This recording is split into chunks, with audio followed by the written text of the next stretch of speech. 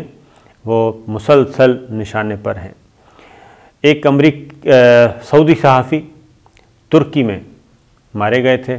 سعودی سفارت خانے میں مبینہ طور پہ ان کا قتل ہوا تھا۔ تو وہ براہ راست کچھ چیزیں CIA نے اور FBI نے انویسٹیگیٹ کی تھیں، اور اس میں ترکی نے بھی مدد کی تھی، اور یہ مشترکہ طور پہ کچھ انفارمیشن ترکی نے بھی دی تھی، اور اس کی بنیاد پہ CIA نے ایک رپورٹ مرتب کی تھی، جس میں یہ بات اسٹیبلش کرنے کی کوشش کی گئی تھی کہ سعودی صحافی کا جو قتل ہے وہ اس کا حکم MBS نے دیا تھا۔ لیکن یہ رپورٹ جو ہے وہ مخفی تھی، اس کو نہیں کیا گیا تھا، شائع پبلک نہیں کیا گیا تھا، اور اس میں MBS کے جو ٹرمپ کے داماد تھے کوشنر، انہوں نے بھی اس میں اہم کردار ادا کیا تھا، اور یہ بھی اطلاعات ہیں کہ اسرائیل نے بھی مدد کی تھی، اور کچھ اور بھی دوست تھے MBS کے، جن کی وجہ سے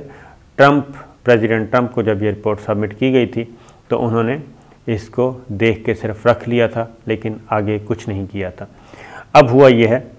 کہ وہ رپورٹ دوبارہ پیش کر دی گئی ہے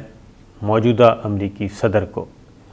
اور انہوں نے یہ رپورٹ اطلاعات کے مطابق دیکھ لی ہے۔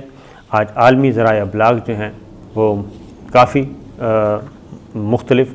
واشنگٹن پوسٹ نے بھی اس کے بارے میں کہا ہے، بین الاقوامی میڈیا رپورٹس بھی سامنے آ گئی ہیں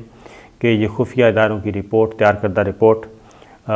پریزیڈنٹ بائیڈن کو ارسال کر دی گئی ہے اور ان کی منظوری کے بعد اسے منظر عام پہ لایا جائے گا۔ وائس آف امریکہ کی بھی یہی خبر ہے۔ آنے والے دنوں میں یہ بات